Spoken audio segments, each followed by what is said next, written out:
السلام علیکم my dear students,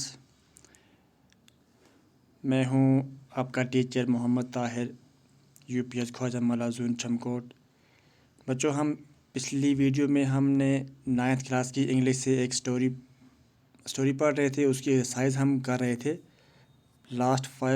پہلے 5 کوشچن ہم نے کیے ہیں، آج ہم نے اس کا 6واں کوشچن کرنا ہے، کوشچن نمبر 6۔ اسٹوری کا نام ہے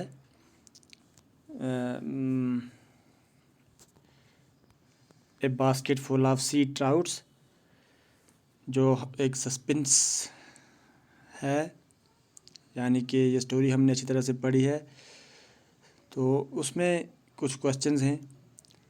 کوشچن نمبر 6 کریں گے ہم۔ وائل لیونگ دا ججز lodge the chief constable it has been a most interesting experience, why does he say so. جب وہ جج اور اس کا فرینڈ جہاں پہ بیٹھے ہوئے ہوتے ہیں، وہاں پہ ایک کانسٹیبل آتا ہے، تو جب ان کو وہ لیو کرتا ہے، وہاں سے وہ جانا چاہتا ہے، تو وہ کہتا ہے کہ it has been a most interesting experience, یہ میرے لیے ایک بہت ہی دلچسپ واقعہ رہا جو ہم نے اس لیسن میں پڑھا تھا۔ تو وہ ایسا کیوں کہتا ہے؟ Answer: it has really been an amazing and interesting experience for colonel as well as جج and Brodie. Nellie Salter was killed. Mrs. Lomond's son Hector is Nellie's lover, was suspected to be the killer and thus detained, but he was soon acquitted on not being found guilty by the court. یہ سب چیزیں ہم نے پڑھی ہیں اچھی طرح سے۔ Mrs. Lomond told the court that she knew nothing about Nellie's movement on the day of her murder, but she told a different story to the judge when she visited his solitary lodge during the night. It could easily be deduced from her statement that she was the real murderer. Further, according to the police, Mrs. Lomond had committed suicide a day before Colonel met the judge and the Brody during the night at the lodge. She had also left a confessional note for the police, but she had a long conversation with the judge and Brody only minutes before Colonel's arrival in the lodge with the news of her suicide. The lady has been asked to stay in the adjacent room, but on searching for her after a little time, she was found missing from the room. To cap it all, the colonel found the basket full of sea trout still there, that the ghost had got for the judge. This was a mystery quite difficult to be untangled and unraveled. یہ ایک mystery تھی، یہ ایک suspense تھا کہ جو Mrs لومنڈ ہے وہ اپنے بچے کو بچانا چاہتی ہے نیلی سالٹر کے قتل میں، حالانکہ نیلی سالٹر کا قتل اس نے خود کیا ہوتا ہے مسز لومنڈ نے۔ تو وہ کیا کرتی ہے، وہ جج کے پاس جاتی ہے، اپنا سارا قصہ سناتی ہے کہ وہ ایسی لڑکی تھی، غلط کام کرتی تھی، لڑکیوں کو پھنساتی تھی اپنے جال میں، تو پھر وہ ان کا قتل کر دیتی تھی، تو اسی لیے میں نے اپنے بچے کو بچانے کے لیے اس کا قتل کر، یہ نہیں کہتی ہے کہ میں نے اس کا قتل کیا، بلکہ یہ کہتی ہے کہ وہ خود گر کر مر گئی تھی۔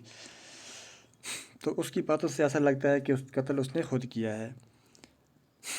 تو پھر لیکن ان کو جب پولیس کی طرف سے یہ انفارمیشن ملتی ہے کہ ہیکٹر لومنڈ نے سوسائڈ کر دی ہے اور اس نے اپنا کنفیشنل نوٹ بھی چھوڑا ہے، تو تب یہ ایک مسٹری بن جاتی ہے کہ یہ کیا وجہ ہوگی۔ تب یہ سب جو ایکسپیرینس ہوتا ہے، یہ اس کے لیے ایک نیا ایکسپیرینس ہوتا ہے اس چیف کانسٹیبل کے لیے۔ Question number 7 is why was the play given the title a basket full of sea trout. اس پلے کو basket full of sea trout کا نام کیوں دیا گیا؟ The play might have been given many titles like The Ghost, A Murder Mystery, A Strange Confession. اس کے بہت سارے نام ہو سکتے تھے، اور بھی ہم اس کو نام دے سکتے تھے، The Ghost یعنی کہ بھوت پریت، Murder Mystery یا Strange Confession، لیکن اس کو نام دیا گیا by the title A Basket Full of Sea Trout has a great significance and appropriation. Mrs. Lomond has been feeling on tenterhooks regarding her son. Though acquitted on not being found guilty, she strangely feared that her son would be rearrested, as the murderer was shrouded in mystery. To save her son from being rearrested, Mrs. Lomond visited the judge's lodge one night one dark night to confess her crime. She pretended to have come to thank the judge for having freed her son from the gallows. She had brought a basket full of sea trout as evidence of her gratitude. یہ اصلی مقصد ہوتا ہے کہ وہ اپنے بچے کو ری اریسٹ، یعنی کہ ایک بار تو اس کو انہوں نے پکڑا اس کے جرم میں، تو اس کے بعد اس کو چھوڑ دیا، لیکن یہ اب ان کے لیے کچھ گفٹ لے کے آتی ہے تاکہ میں اپنے ان کو یہ بتاؤں کہ میرے بچے کو ری اریسٹ نہ کریں. But the weather was so too good to catch fish as she said that she had caught them herself. Later it was confirmed that the lady had died before the fall on night in the afternoon, so it could only have been her ghost. تو بچوں یہ آپ مطلب یہ question آپ لکھ سکتے ہیں. لکھنے کے بعد آپ اپنی کاپی پہ پہلے لکھیں اچھی طرح سے، اس کے بعد یاد کریں. تو جہاں سے آپ کو اگر سمجھ نہیں آئے تو وہ مجھے آپ میرے نمبر پہ کنٹیکٹ کر کے، یا میں اس کے ویڈیو کے نیچے کمنٹ باکس میں آپ لکھ سکتے ہیں کہ کہاں سے آپ کو سمجھ نہیں آیا، کہاں سے آپ کو کچھ اور ایکسٹرا کی ضرورت ہے، تو وہ بھی میں آپ کے لیے انشاءاللہ کوشش کروں گا. تو نیکسٹ کوشچن ہے ہمارے، یہ answer the following question in about 250 words. How did جج and Brodie deduce that Mrs Lomond had killed Nellie Salter.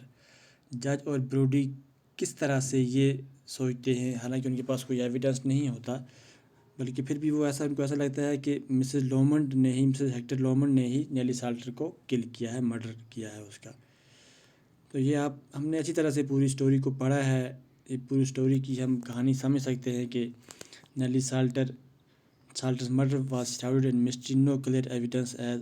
ان کے پاس کوئی کلیئر ایویڈنس نہیں ہوتا ہے. تو یہ مسز لومنڈ کو اس لیے کہتے ہیں کہ وہ بہت ساری باتیں ان کو آ کے بتاتی ہے. یہ آپ پورا اس کو لکھ سکتے ہیں یہاں سے، اس ویڈیو کو پاز کر کے آرام سے یہ پورے آپ لکھ کے آپ دیکھ سکتے ہیں کہ کیا کیا ہم نے اس میں لکھا ہے.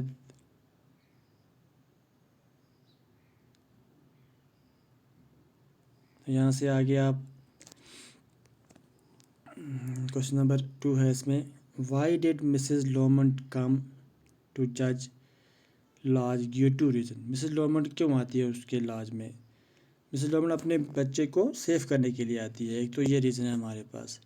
Mrs Lomond being a mother had a great concern for the safety and happiness of her son Hector Lomond. She had killed Nellie Salter to save her son from the letters false love trap. She had committed suicide after killing Nellie. However, this painful story has been haunting Mrs. Lomond even after her death.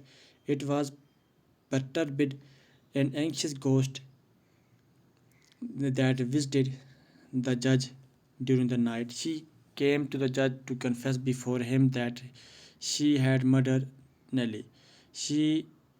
During her conversation with the judge and Brody made so clear statement that helped them conclude unambiguously that she had been after Nellie and murder in her cold blood. She did only it to save her own son as well as other credulous lads from the butcherous snares of Nellie. Secondly, Mrs. Lomond had also come to get an assurance from the judge that her son's case will not be reopened. دوسری وجہ یہ تھی کہ اس کا case دوبارہ سے نہ کھولا جائے.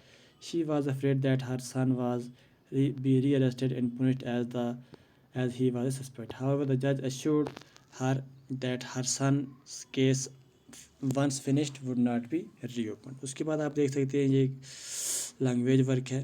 What do the following phrases mean? Wind is dying down. یہ ہم نے آگے اس کی میننگ لکھے ہیں، یہ آپ اپنی کاپی پہ لکھیں گے اچھی طرح سے. تو پھر اس کے بعد find the word which can be used instead of the word italics without changing the meaning of a sentence. آپ اپنی بک پہ یہ دیکھ سکتے ہیں، اس کے بعد آپ اپنے کاپی پہ لکھیں گے.